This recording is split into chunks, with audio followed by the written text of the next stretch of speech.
Usa ka pagtuo, usa ka tingog, usa ka katawhan.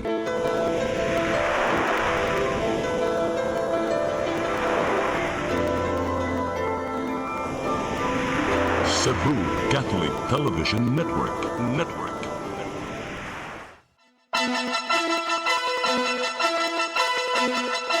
Uluhan sa mga balita sa Sayri 47. Comelec Central Visayas.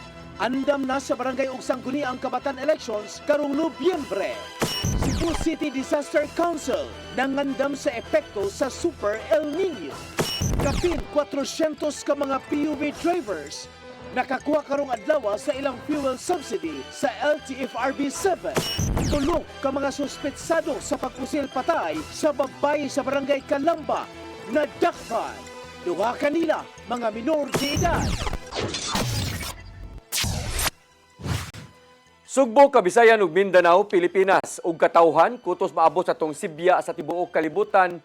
Maayong hapon. Live kita karon sa CCTN Channel 47 ug kini ang tulumanon sa nag-unang kasayuran nga angay natong masayran. Sa nga ni Attorney Danica Caballos Tikling, ako si Dennis Tabar ug kini ang Sayri 47.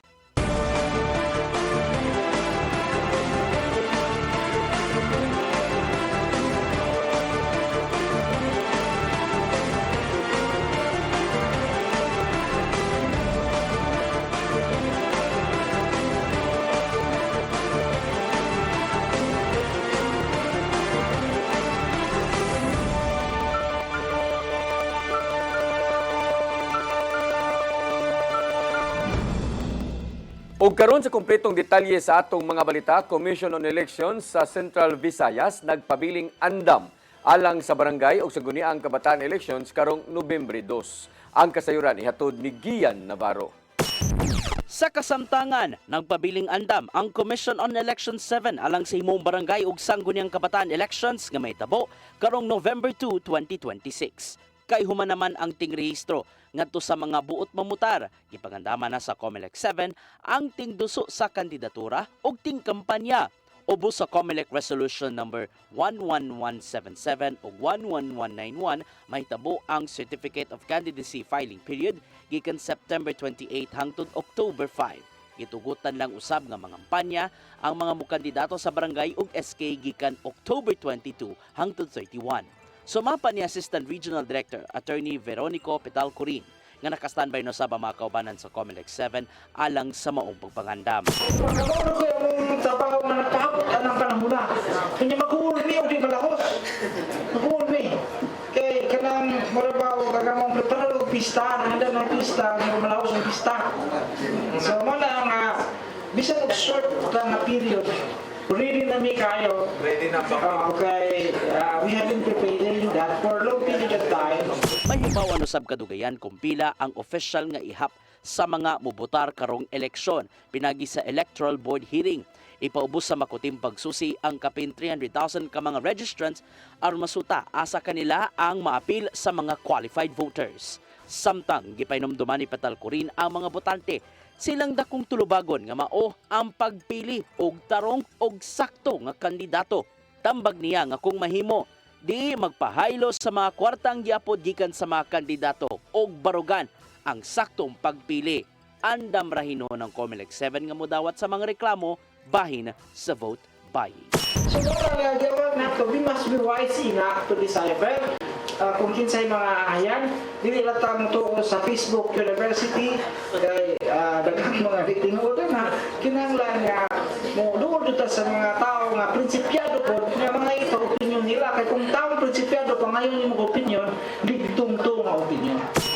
Navarro, CCTN News. Cebu City Disaster Council nangandam na sa posibleng epekto sa Super El Nino nga maigo karong nga tuiga. Samtang gikabalak-an ni Mayor Nestor Archibal ang pag-usik sa tubig gikan sa mga fire hydrants. Ang kasayuran ihatod pagbalik ni Gian Navarro. Gipagandaman sa Cebu City Disaster Risk Reduction and Management Council ang mamahimong epekto sa Super El Nino phenomenon nga maigo dinhi sa Pilipinas. Ato sa ilang council meeting, gitaho sa Pag-asa Visayas nga adunay taas nga tsansa sa El Nino ug ma-develop kini gikan Mayo hangtod Hulyo ning tuiga. Samtang matagamtaman sa Pilipinas ang kusog nga Super El Nino gikan December 2026 hangtod na sa Pebrero 2027. Nga ng panahon na matagamtaman lukop Pilipinas ang grabing kainit ug uga nga panahon nga moresulta sa huwaw ug paghubas da sa supply sa tubig. Samtang masinati sa Pacific area ang mas kusog nga bagyo kung mograbe pa ang Super El Nino. Mong sasayo pa lang ipangandaman sa City Disaster Council ang epekto sa grabing huwaw gikan sa kaumahan hangtod na sa kabalayan. Sama lang kini sa kanunay nga monitoring sa mga tinubdan sa tubig gikan sa nagkalain-laing bahin sa dakbayan. Apil na ang mamahimong abag sa city government ngadto sa mga apektado mag-uuma sa Super El Nino. Samtang gikabalak-an ni Mayor Nestor Archival ang posibleng pag-usik na unya sa tubig sa kabalayan. Sumapa sa mayor nga nakadawat sila og reports nga dunay mga fire hydrants nga gibutangan og potable water kung diin mausik kini kung nay mga problema ang iyang tubo. Maong naisugyot ang mayor aron dili na mosamot ang kausik sa tubig. Lisod kayo ta og water karon naglisod ta og water actually because of nabitawang init. Nagsigit tagda og mga tubig na sa kabukiran kay wala na may kahoy, wala na may mukip sa tubig. So this is it. Kita mo ay nag-antos. Padayon sa gibantayan sa syudad ang water supply sa dakbayan aron di mosamot ang kauhaw sa mga tao sa higayong maigo ang pating epekto sa El Nino. Gian Navarro, CCTN News. Nagpatabang ang Department of Public Works and Highway 7 sa academic sector aron hanayon ang ginuso nga multi-billion pesos flood mitigating project dinhi sa Sugbo. Matud ni Assistant Regional Director Nonato Pailado nga nakig-alayon ang ilang buhatan sa University of San Carlos Water Resources Center Foundation Incorporated aron tun-an ang mga kasapaan. Naninguha ang DPWH-7 nga mutukod matukod ang mga dam doon sa sapa sa tinguha nga kalikayan ang mga pagbaha sa kantidad nga usa ka bilyon ka pesos matag usa. Suma pa ni Pailado nga giuyunan sa mga lokal nga kagamhanan ang papakig-alayon sa DPWH-7 ngadto sa academic sector. Moabag usab ang mao nga sektor sa paghatag og technical services sama na lang sa water management ug pagpalungtad paniini. Moabot sa 355 ka kilo na basura ang nahipos sa mga volunteers divers atol sa Escoba Sorero nga drive sa Department of Environment and Natural Resources dinhi sa Central Visayas. Anaa sa 307 ka mga volunteers ang nagtinabangay og langoy sa dagat aron mahipos ang mga basura sa kadagatan sa Sugbo ug sa Bohol. Nagagikan sa Moalboal, Cebu ang adunay labing daghan nga mga basurang nahipos human miabot og 250 ka kilo. Gisundan kini sa Malapascua Island sa Sugbo nga adunay 61 ka kilo sa mga basura o nagagikan sa Panglao, Bohol nga adunay 45 ka kilo nga basura ang nahipos. Kabahin kini sa pagsaulog sa Month of the Ocean sa DENR ug dungan nga gihimo ang Escoba Sorero nga kalihukan sa nagkadayang bahin sa nasud. National Bureau of Investigation kun na NBI 7 nipahigayon og seminar sa mga tigbalita aron mahimong luwas sa active shooting o sa mga shooting incidents. Ang kasayuran ihatod ni RV Biluso. Aron mahimong andam ug masiguro ang kaluwasan sa panahon sa emerhensya sa pagpamusil o sa gun safety and security ang gipahigayon sa sakop sa National Bureau of Investigation kun NBI 7 sa mga tigbalita. Pinanguluhan ni Regional Director Jose Ermi Monsanto, gitudlo sa ahensya ang mapamaagi nga malikayan ang disgrasya, ilabi na panahon sa shooting incident o pinusilay sa bisan asang lugar. Gitudlo usab ang mga pamaagi pagtratar sa usa ka armas aron nga malikayan nga mahimong target sa pagpamusil o baka maangol. Kabahin sa gitudlo ni ini kun unsay angay nga buhaton kun dunay active shooter. Diin gimug-atan ni ini ang duck, run, hide ug fight nga pamaagi. Ugaling naa sa mga establishmento nga daghang tawo, gikinahanglan nga mahibaw ka kun asa ang fire exits o emergency exit. Aron nga ugaling dunay samang insidente, mahibaw ka kun asa mo gawas. Gikinahanglan usab nga mahimong alerto og kalma aron nga makahuna-huna og tarong o gikinahanglan usab nga abtik sa lihok ug mag-obserbar sa palibot.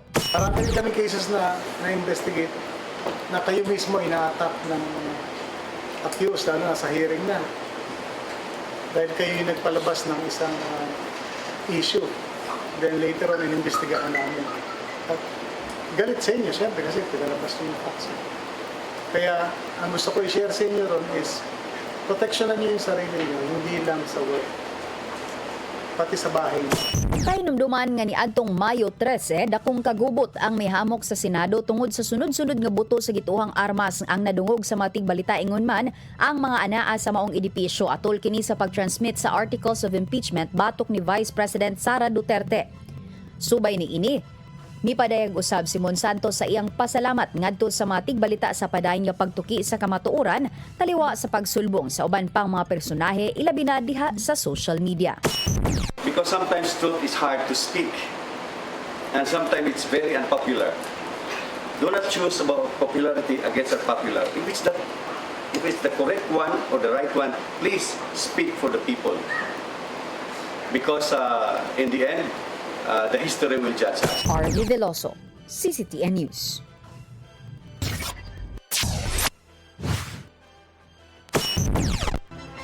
Mosunod, kapin 400 ka mga PUV drivers nakakuha karong adlaw sa ilang fuel subsidy sa LTFRB 7. Kana ug daghan pang mga balita sa pagbalik sa Sayri 47.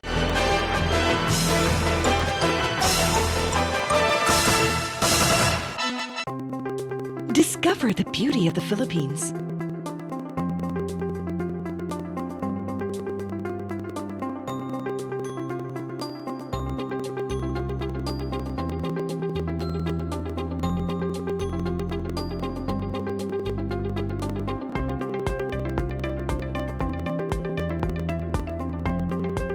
With Philippine Airlines, the country's flag carrier.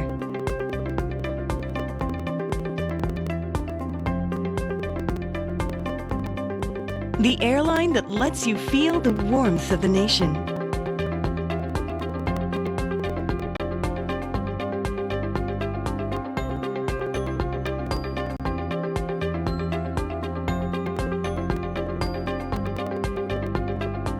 Mabuhay!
Nangita ka ba og wellness consultation ug preventive health support?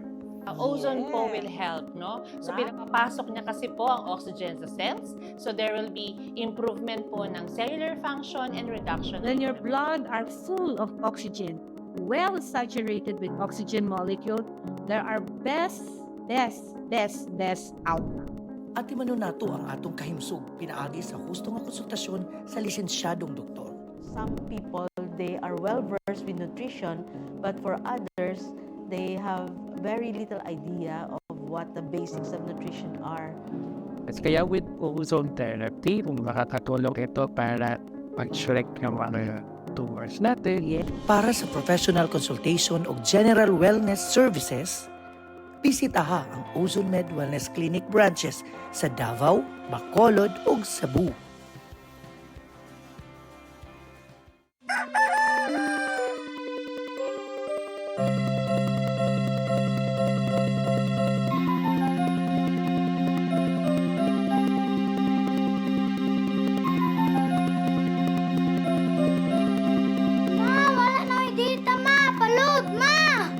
Sorry ma'am, na-late ko.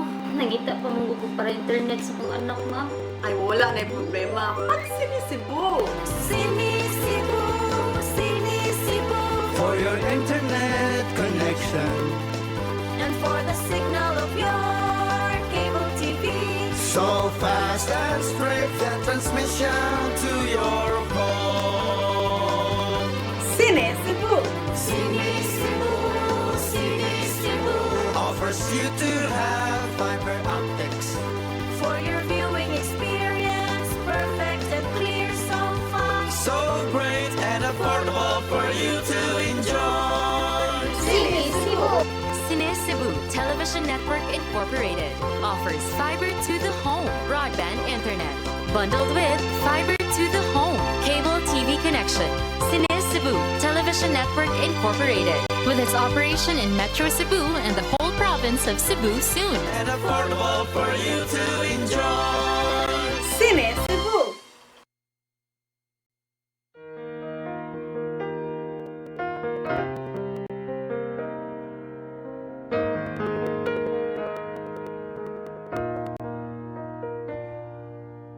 Heal me, O Lord, and I will be healed. Save me, and I will be saved. Heal me, O Lord, and I will be healed. For you are the one I praise. You are the one I praise. Sing it with me. Heal me, O Lord, and I will be healed. Save me, and I will be saved.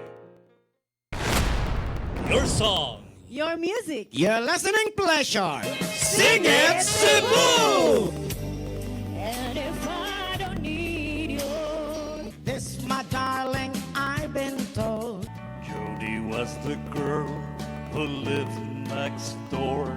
I've known her, I guess, 10 years or more. saving all my kisses just for you. You got me jumping like a crazy clown, and I will feed you like a put it down. Since I kissed you, my lips are wide, the things that bothers me is making like a fine. Hey, hey, set me free. Stupid Cupid, stop picking on me.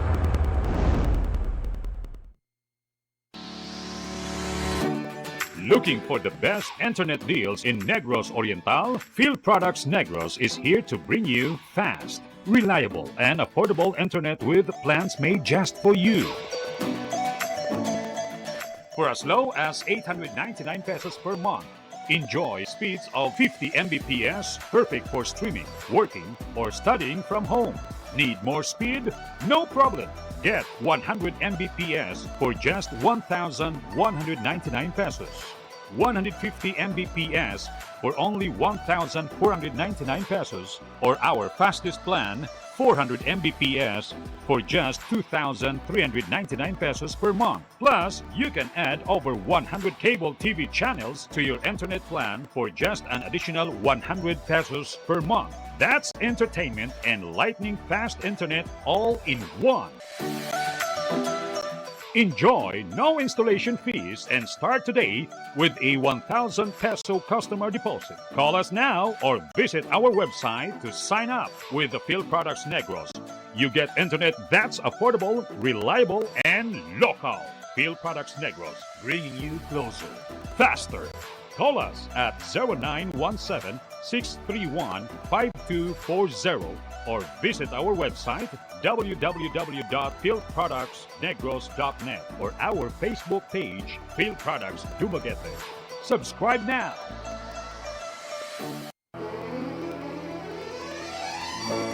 The day you came along with your songs, my heart began to sing, dear. A million thanks to you, my love.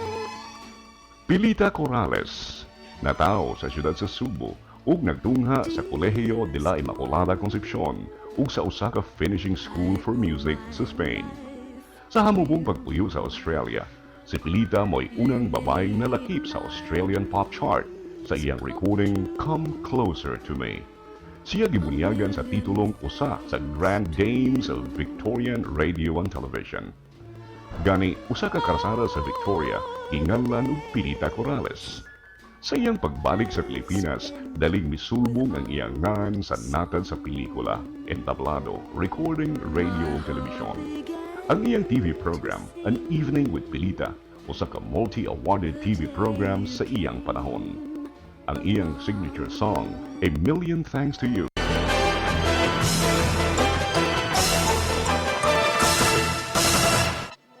Balik sa atong mga balita, kapin 400 ka mga public utility vehicle drivers ang nakakuha na sa ilang fuel subsidy karong adlaw sa Land Transportation Franchising and Regulatory Board 7. Gilangkuban kini sa mga driver sa taxi, public utility buses, van for hire, school transport ug uban pa. Sama sa ubang mga driver, nakadawat sila og tag 5,000 pesos nga fuel subsidy, isip tabang karong mahal gihapon ang pagpatubil sa petroleum products. Subay kini sa padayong pagtabang sa LTFRB 7 ngadto sa mga public transport drivers nga nagkalisod gihapon tungod sa epekto sa global fuel crisis. Traffic Enforcement Agency of Mandaue ni paniguro nga isolated lang ang kasong pagpangilkil sa ilang traffic enforcer. Giklaro niini ngadto sa publiko nga masaligan pa ang ilang buhatan. Ang kasayran ihatod ni Mary Rose Sagarino. Gipasabot ni Hill Rituya ang pangu sa Traffic Enforcement Agency of Mandaue kun team nga pitila lang ang kaso sa pagpangilikil og kwarta sa ilang sakop o gani gisiguro nila nga kung adunay ebidensya gilayo nilang gitangtang sa trabaho. Gipaniguro ni Rituya nga masaligan sila sa publiko. Gitangtang na ang tulo ka traffic enforcer human mapamatud-an nga nangilikil og kwarta imbis nga isyuhan og citation ticket ang nakalapas nga driver nakignegosasyon alang sa kwarta. Gihimugatan ni Rituya nga strikto sila sa mga badungon ug malambigit sa korupsyon. I-assure sa public is masaligan gani ato ang mga personnel. Kato sila mga isolated case raman to. Mga mo na ito, mga reject ba sa kuan nga dapat tangtangon sa among kuan mo tong wag ito nako padugaya kay sa Mandaue manggod we are known no ang LGU nga when it comes to traffic management usa gyud ang Mandaue nga kanang gilook up to ba sa ubang mga neighboring LGUs ingon ana. So I have to maintain it that way. Giawag ni Rituya ang publiko nga kung adunay ebidensya sa pagpasa ni ini ngadto sa ilang buhatan o sa Facebook page. Nabi ata judicial system nato dire sa Pilipinas evidence based. Sa akong gina-mention earlier nga kami tungod sa sige na magdakop, people are trying to get back at us. So mo na nga kung doon mo na katong gipagawas nako, it's a way of saying ba to convey a strong message no to the general public nga kung doon na mo na-involve mo ingon ana try to get an evidence, video or inyong dashcam. Sa kasamtangan, wala pa'y nadawat nga laing ebidensya ang team. Gikatakdang ipaubos pagbalik sa lecture ug orientation ang mga field personnel. Mary Rose Sagarino, CCTN News. Umulon sa Cebu Provincial Government ng Technical Working Group aron humanon ang pagsettle sa mga kayutaan sa dakbayan sa Sugbo ubos sa 93-1 land swap deal. Mato ni Provincial Administrator Ace Durano nga property evaluation na lang ang humanon una pa masugdan ang dugang panglakang sa maong kasabutan. Nasayran nga subayon sa isig kahabig ang mamahimong kantidad sa mga luna sa Cebu City nga gipanag-iya sa probinsya. Sumapaw sa Durano nga ilakip sa Technical Working Group ang pipila ka mga provincial board members aron tun-an ang maong kasabutan. Kinahanglang husayon sa habig sa Kapitolyo ug Cebu City Government ang balor sa mga yuta una pa padayunon ang land swap deal. National Shrine of St. Joseph sa siyudad sa Mandaue makadawat og 26 ka relikyas gikan sa Roma. Kini naglakip gikan sa mga santos, apostoles ug ni Jesus. Ang kasayuran hatod ni Mary Rose Sagarino. Kining duha ka bukog nga relic ni Santa Teresa of Avila ug St. Peter ang pipila sa 26 ka relikyas nga madawat sa National Shrine of St. Joseph sa siyudad sa Mandaue gikan sa Roma. Ang formal nga pagdawat og seremonyas ang ipahigayon ugma sa hapon. Lakip sa mga relikyas nga madawat ang gikan sa 6 ka mga santos, 12 ka mga apostoles, tipik sa Balaang Bay, 2 ka relikya ni San Jose, 1 ka relikya gikan sa Holy Crib ni Jesus ug tipik sa kahoy sa krus diin gilansang si Jesus. Gipasabot nga ang relikya dili anting-anting kundi sagradong butang. When we speak about relics, it speaks about the physical remains of the saints, no, in which we venerate. Kung magisgot ta og relics, actually there are 3 classifications. One is relics pertain to the physical remains of a saint. It can be part of his body, whether it is a bone, tissue, or sa atong karne, lawas, or it can be a hair. Another classification of a relic is personal objects, properties, manuscript that pertain or belong to the saint. It could be a clothing, it could be a staff, kanas siya. And then the third type of relic, kanang third class, is objects that touch the first class. Matud ni Padre Balangkig nga ang mga relikyas nga gikan sa Roma giubanan sa opisyal nga mga dokumento nga nagpamatuod sa ilang tinubdan. Gihangyo kini sa simbahan ngadto sa Roma karon lang tuiga pinaagi sa Archdiocese of Cebu. Gi-tailor fit gyud ni according sa atong simbahan, mga santos nga nagdebosyon kang St. Joseph, relics sa mga apostles because of our Senior Decena, identity of Mandaue Church, and then St. Joseph, of course, our titular patron, but also with the Holy Family being the translation identity sa atong simbahan. Ang mga relics ipakita sa publiko atol sa seremonyas ugma. Humaniini, ibutang kini sa altar unya ibalhin sa Adoration Chapel sa simbahan. Mary Rose Sagarino, CCTN News. Philippine National Police nagdeploy na og tracker team aron papangita kang Senador Bato de la Rosa og ilang dakpon. Dili usab lang ngayon sa National Bureau of Investigation ang kamanduan nga gihatag sa Department of Justice bahin sa pagsikop sa maong nga senador. Ang kasayuran ihatod ni Gian Navarro. Gideploy na sa Philippine National Police ang ilang tracker teams aron pagpangita sa tinguhang madakpan si Senador Ronald Bato de la Rosa nga karon gipangita na sa balaod. Mato di PNP Chief General Jose Melencio Nartates Jr. nga nagigalayo na sila sa Department of Justice o National Bureau of Investigation sa pagpangita sa senador aron isyuhan og warrant of arrest.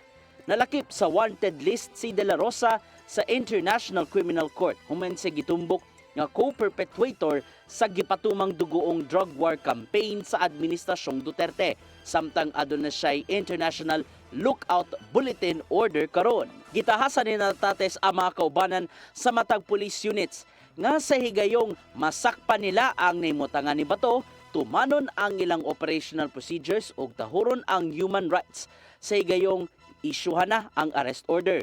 Dugang pa sa hepe nga gipatuman ang rule of law sa PNP maong buhaton ang pagsikop kang De La Rosa sa profesional nga paagi o walay sagol nga politika. Samtang tumanon sa National Bureau of Investigation ang kamanduan gikan sa DOJ. Sa walay paglangan, may pasalig usab si Matibag nga buhaton among pagsikop kang De La Rosa pinasikat sa kasamtangang balaod ug ubang procedures nga gitagana. Samtang gihimug-atan ni Matibag nga sukad pa sa miaging semana nga lehitimo ang giluwatang ICC arrest warrant ngadto kang De La Rosa. Gian Navarro, CCTN News. Hepe sa Cebu City Police Office muusab sa iyang deployment sa iyang mga personnel sa gawas human mabantayan nga krimen. Sama kini sa mga kaso sa pusil nga may tabo sa mga sudlunong bahin sa kabaranggayan. Ang kasayran ni hatod ni Arnold Bustamante. Nabantayan sa hepe sa Cebu City Police Office nga wala nakaayoy dagkong insidente sa mga nagunang kadalanan sa dakbayan sa Sugbo tungod sa kadaghang presensya sa kapulisan. Mato ni Police Colonel George Ilanan nga kasagaran sa mga insidente sa pusil dito na mahitabo sa mga sudlunong bahin sa kabaranggayan nga may hinungdan nga muusab siya sa ilang deployment tungod ni iyang gitahasa ng mga station commanders nga mulusad og foot patrol sa mga sudlunong bahin ilabi na kini mga dapit nga dili na makaagi ang bisan unsa nga sakinan aron mapugnan ang posibleng insidente sa pagpamusili. Gamay lang adjustment ako nang gisuryan nga mosulod gawas sa nakip na nato ang kalinaw jud sa main thoroughfares nato, major roads nato na clear na nato ngadto na sadta ang kuan sa mga interior portions kada kay mga lugar nga dili na masud ang sakyanan, dili masud ang motor, foot traffic na lang kabantay mo ang ilang agyanan po mga maglakaw na lang sudnon mga pathway na lang ang bagian. Sa mga kaso sa pusin nga natabo sa dakpay sa Sugbo sa nanglabay nga mga adlaw, pulis din nahitabo sa mga interior portion. Ang labing uwahin mo ang nahitabo sa sitio Minyolida sa barangay Calamba. Nga usab ka apiki nga dapit din patwi lang ang agianan ug dugay nga makaabot ang mga pulis nga moresponde. Tapos ang last diha nga na insidente sa Calamba mo sa to sudlon non sa kayo. Padung sa sulod sad. So of course we will be making some adjustment kay atong tanaw ng atong deployment nakita naman nato nga effective ta sa major roads, major thoroughfares, nawagtang yun ang krimen sa major thoroughfares. So nibalhin sila dito sa mga interior portion.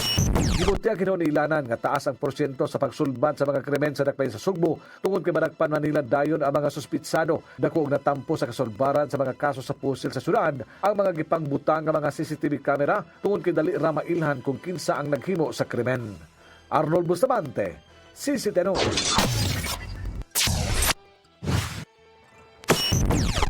Mosunod, tulok ka mga suspetsado sa pagpusil patay sa babae sa barangay Calamba na dakpan. Duha kanila mga minor de edad. Kana og daghan pang mga balita sa pagbalik sa Sayri 47.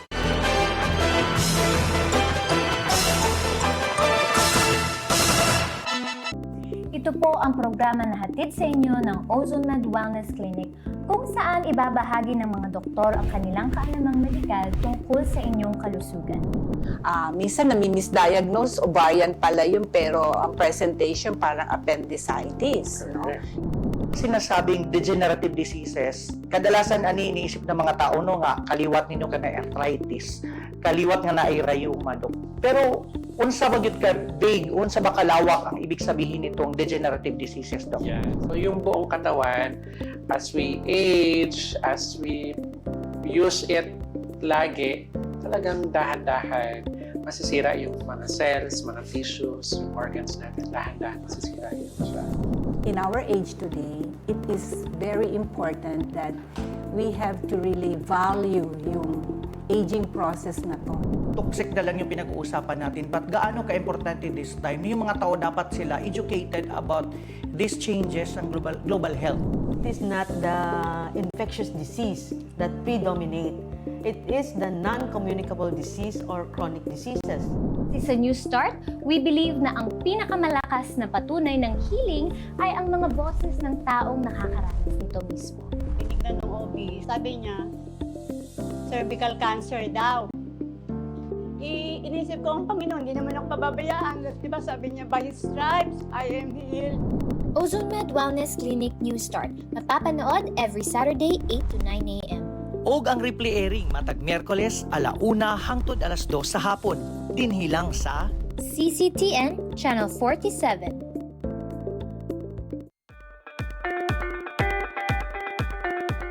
Congratulations! Nunito Tatay Dodong A. Lamchua, awarded as Cable TV Maverick, Father of Cable TV in the Philippines, given by Philippine Cable and Telecommunications Association Incorporated, PCTA, from Phil Products Group of Companies.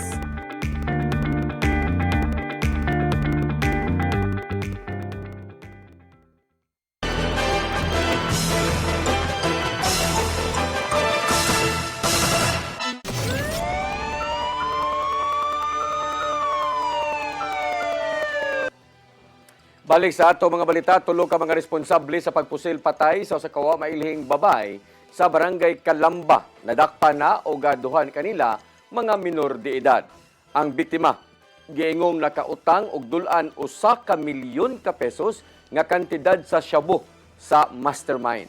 Ang kasayuran ihatod ni Arnold Bustamante. Wala pa 24 oras na nakpandayon sa Sawang Calero Police Station 6 ang tulo ka mga sospek sa pagpatay sa usa ka babae sa sitio Minurida sa barangay Calamba sa sudad sa Sugbo. Ang mga suspitsado dito nadakpan sa sitio Kawayan, barangay Sambagdo sa sudad sa Sugbo ganinang alas 8:50 sa buntag. Din duha kanila nagidanog 16 samtang ang usa 18 lagip sa nakuha ang kalibre 45 nga pistola ug duha ka bala nga magigamit sa krimen ug ang cellular phone sa biktima. Mato ni Police Colonel George Ilanan, ang hepe sa Cebu City Police Office nga wala paghihapon mailhi ang biktima. Human sa insidente, gimanduan ni Ilanan ang hepe sa Sawang Calero Police Station 6 nga si Police Captain Noel Labra Anyana o ang deputy nini nga si Police Lieutenant Fredelson Cunilla nga mohimog dilian nga investigasyon. Gipagsubay dayon nila ang mga kuha sa CCTV camera sa dapit o ilang nailhan pag-una ang lookout nga si alias Tinoy, 18 anyos taga sitio Minurida, barangay Calamba, nga may nakita nga naa sa lugar sa crime scene. Nakita siya sa wala pa mahitabo ang insidente sa pagpamusil ug atulgyod sa krimen ug mausab ni ang unang nadakpan sa gilusad nga manhunt operation. Gilusad dayon ang hot pursuit operation sa Sawang Calero Police Station uban sa mga personnel sa Tactical Motorcycle Riding Unit kung TMRU nga may resulta siyang pagkasikop. Sunod nga nadakpan ang laing lookout nga usa ka 16 anyos nga taga sitio Kawayan sa barangay Sambagdos ug ang gunman nga usa-usab ka 16.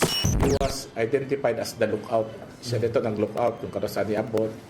After ato, nakuha sa nato, yung kaduha ng lookout through CCTV gihapon.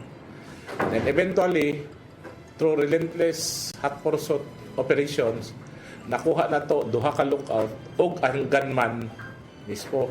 But sad to say, ang gunman ug ang usa ka lookout puro minor, although for verification pa ni ang ilang edad, but accordingly ang gunman nato 16 years old.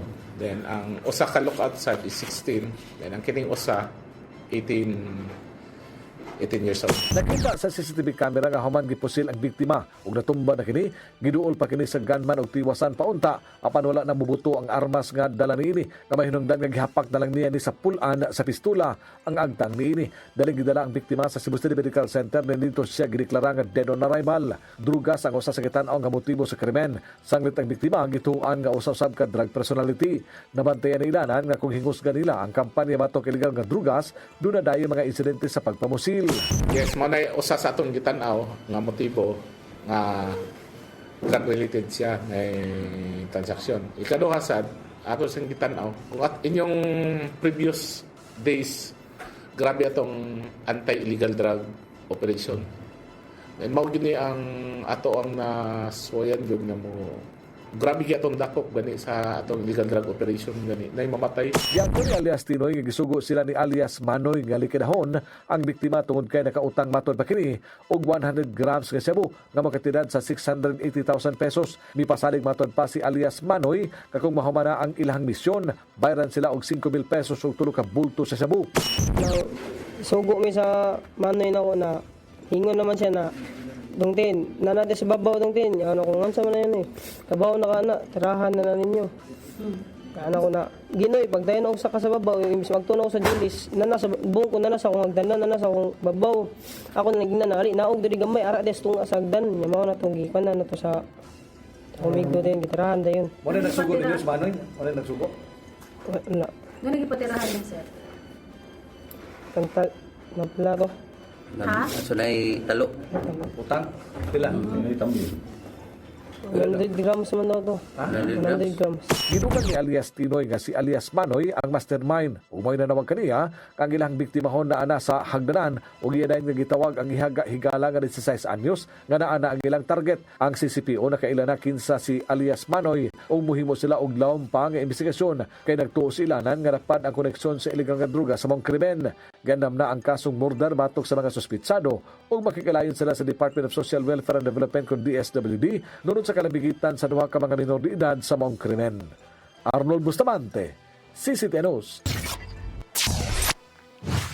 Gipaygayon sa kagamhanan sa lalawigan sa Sugbo ang usa ka dental check-up sulod sa Mandawi City Jail male dormitory aron pagsusi sa kahimtang sa dental health sa mga persons deprived of liberty.